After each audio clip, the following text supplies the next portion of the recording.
from the AP, from the right. How would you describe that game and y'all's comeback?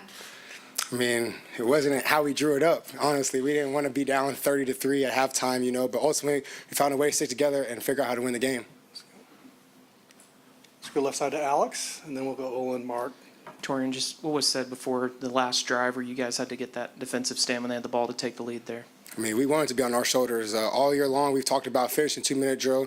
We had a couple last year that didn't go our way, but we were like, this ain't last year. This is this year's team. We've been training for this since the moment we left from Las Vegas, so let's go make it happen.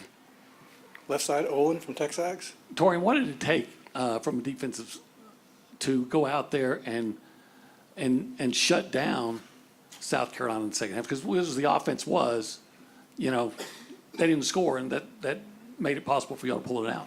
Well, at halftime, I told the team we'll probably get 6 possessions, and they can't score on any 6 possessions. Our biggest enemy is probably going to be the clock.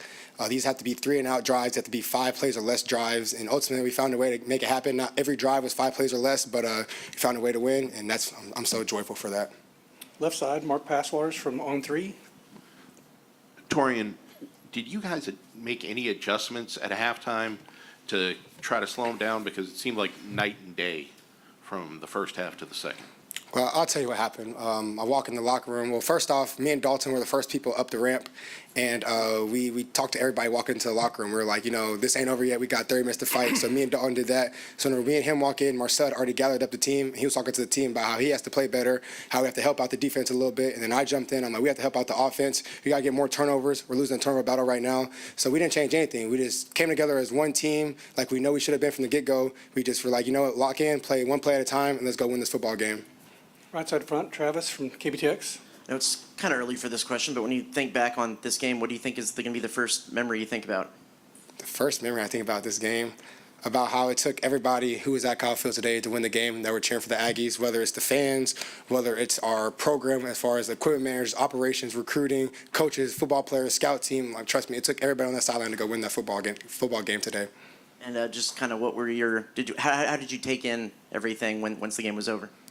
Man, it was a special moment for sure because we said they weren't going to score on offense again. The offense said that they had our back. KC, Mario, Marcel walking up and down the sideline, they said, we got y'all. We're going to go put some points on the board. And then at halftime, I'm telling them, look, let's go score some points. We get the ball back coming out of halftime. Let's go get some stops, and let's get the crowd back involved in the football game. Left side middle to Matthew, and then Aaron. What's up, Taurean? What was the spirit like in the locker room after making program history with that comeback? Let's turn that music up. Let's figure out what we have to do to get better. But ultimately, like that locker room right there is special. There is no panic. There's no fear. There's no quit in that locker room, and that's what I love most about my team. All right, we'll go left side to Aaron. Hey, Taurean. Elko said he doesn't say much at halftime, but from a player's perspective and a leader's perspective, just what did he say today, and what stood out to you the most? I mean, let's go. We got 30 minutes to make it happen, to rewrite history. You don't have many times that you can rewrite history, avenge a loss that we had last year. We knew it was personal coming into the game, but we weren't playing like it was personal in the first half. They were playing like it was personal, even though they went out there and whipped our tail last year. But we were like, you know what? We got 30 minutes to make it happen. We don't want any blemishes on our record. Let's go find a way to go win this football game. Behind the lights to Tyler from KBTX. Yeah, Taurean, what did you see from Marcel in that second half? What he was able to do? I saw somebody who stepped up. I saw somebody who was playing like their life was on the line, which it was. I mean, we go out there and lose that game, regardless of how we played on defense. They were going to blame it all on Marcel. So I feel like he recognized that, and he didn't back down from that challenge. We'll stay behind the lights to Donna. Taurean, towards the end of that game, obviously it was important that y'all were able to put it away in those final couple minutes. Just what are you talking to the guys about in that moment, or is it just kind of all instinctual? Man, where my closers at? Cassius Howell, Dayon Hayes. Let's go win this game. Sacks, kill, 2-minute drives. Let's go. They only had one timeout going into that 2-minute situation. So we're like, let's go do it. They can't get to the 35-yard line because that's a standard field goal range for SEC kicker. So all this stuff, I'm relaying this information. Let's go. Let's use all the tips that we learned throughout the week, and let's go win this football game. Left side to Alex. Was there anything in practice leading up to this game that you felt like you guys weren't maybe locked in or prepared to go from the start? No, I wouldn't say that. I just felt like they were probably just outplaying us. They were out executing us. They were out effing us, and that's kind of what South Carolina does against us. If I remember correctly, last year they had a bye week going into our game. This year, they had some coaching changes, so they had a couple more weeks to implement some new plays. So they came out there with some new stuff we weren't expecting. But ultimately, we weren't playing hard. We weren't playing with effort, and we definitely weren't executing. So at halftime, just one play at a time, however many plays it take, let's go figure it out. And you're pretty tight with Marcel. Just what'd you tell him maybe during the game and then after the game and just in that conversation? It's time to crank it up, man. All eyes are on you, win or lose. So let's give them something positive to talk about. And I'm sure they are right now. Right side, we're going to go to Tony and then Carter.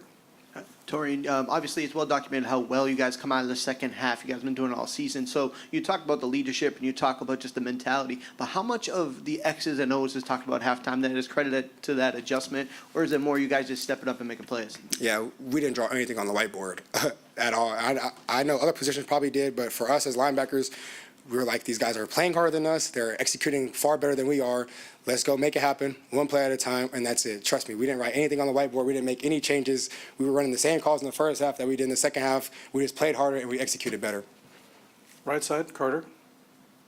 Taurean, at what point in maybe the second half did you see kind of the momentum shift and maybe you saw South Carolina maybe start to wilt and you guys start to kind of have that belief? Yeah, I'll probably say that 4th and 1 stop by Damian Sanford played a big role in the momentum swing.